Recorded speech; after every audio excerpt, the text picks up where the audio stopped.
Alors, ce qui m'intéresse beaucoup chez Marisa Lantin, là, en tant qu'amateur de peinture, c'est sa capacité à faire une synthèse, parce qu'elle a une grande culture, des siècles passés, de la peinture des siècles passés, et donc de nous montrer une réinterprétation en quelque sorte de ce que beaucoup ont déjà interprété, beaucoup de ses prédécesseurs, ses grands prédécesseurs, que ce soit en Italie. Et dans la peinture de Marisa Lantin, il y a cette capacité extraordinaire, je trouve, de passer de ce que j'appelle, moi, alors, du défini à l'indéfini. Un caractère universel, intemporel. Et ça, c'est vraiment très fort, très intéressant de ne pas coller à une époque, mais de s'inscrire dans une durée. En littérature, on parle d'intertextualité, c'est-à-dire en fait ce qu'un texte a de commun avec tous les textes en général. Eh bien, moi, je parlerais à propos de sa peinture d'interpicturalité, c'est-à-dire que je dirais que ce qu'elle peint, ce qu'elle fait et son style, son approche permet de rattacher les mythes et les scènes qu'elle illustre à toute l'histoire de la peinture, au moins depuis 500 ans. D'où le retour aussi intéressant à Jérôme Bosch.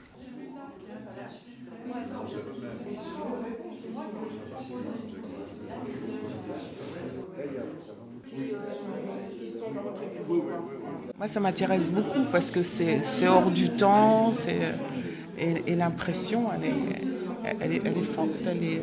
Il y a de la couleur, il y a de l'énergie. Enfin, c'est ce qu'on sent. Le mouvement, beaucoup de mouvement.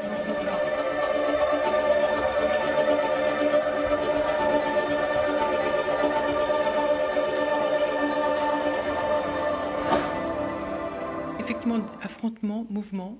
Je ne suis pas un peintre statique, pourtant j'aime énormément Matisse. Mais je trouve, par rapport à... Moi, j'ai besoin de choses mouvementées, qui se contrarient. Et oui, ces histoires d'ascension, les anges, et puis les précipitations dans l'enfer, vers le bas. C'est très intéressant. Et ça, les abstraits l'ont beaucoup travaillé.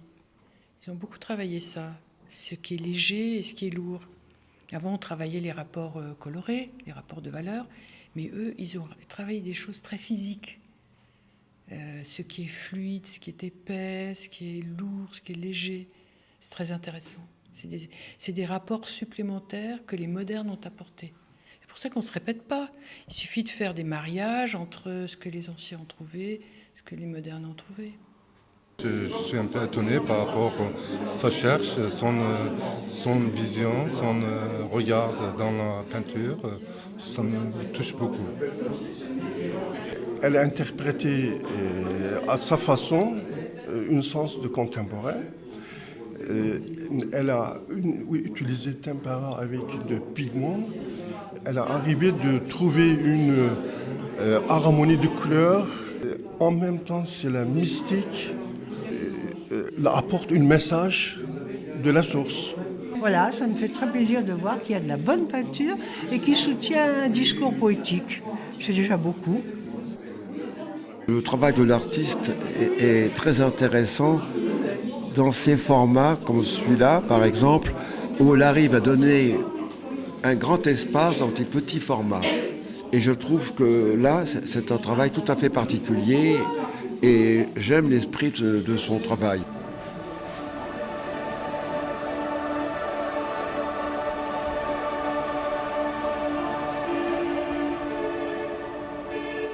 J'ai constaté qu'aujourd'hui, donc on est en 2017, les gens croient encore, ou on leur fait croire, que se retourner vers des peintres du passé, ça veut dire se répéter, ne pas inventer, alors que c'est tout le contraire. C'est en s'appuyant sur les peintres du passé qu'on s'appuie sur, comment dire, des réservoirs d'énergie, des sources qui vont nous irradier dans notre peinture avec un peu de chance. C'est très difficile. Là, c'est évident que comme je voulais traiter de l'enfer, du purgatoire, vous savez, les grands thèmes qui ont traversé la Divine Comédie, ainsi que le Paradis. Pour moi, il n'y avait que la peinture du Moyen-Âge qui était intéressante. Je ne pouvais pas faire la résurrection de la chair avec des femmes ayant la corpulence de Rubens. C'était pas possible. Donc, c'est pour ça que vous avez des personnages très, très menus. Et pour moi, c'est ce qui convenait. Voilà. Alors, comment les allier avec la fin des temps, un paysage un peu inédit, enfin, voilà. Alors là, ça, c'est... On lâche prise dans ces moments-là. Et puis, j'ai aussi trouvé intéressant de mettre la montagne dans ma peinture. Jusqu'à présent, jamais. J'avais traité des baigneuses, des étangs, des forêts, mais jamais de la montagne. Et là, par rapport à la fin des temps, à la lutte des anges rebelles, à la résurrection de la chair, j'ai vu que je pouvais insérer la montagne, avec cette idée aussi de fin du monde, vous savez, les montagnes qui s'écroulent, la mer qui s'élève. Et comme je suis aussi très tournée vers la peinture chinoise, c'était l'occasion d'essayer. C'est le public qui le voit, hein, si j'ai trouvé quelque chose. Moi, je suis un peu dans l'obscurité. Quand je vois qu'une exposition se tient, c'est bon signe. Mais c'est pas moi qui vais dire que j'ai trouvé quelque chose, c'est le public. Et il y a une lecture, M. Brassac disait tout à l'heure que vous avez une lecture de l'histoire qui est particulièrement originale et moderne. Ben c'est lui qui le voit. Hein. Oui. Tant mieux.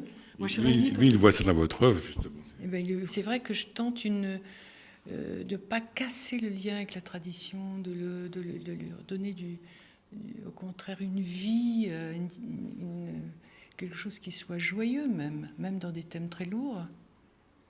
Quelque chose qui irradie la vie, c'est ça qui m'intéresse.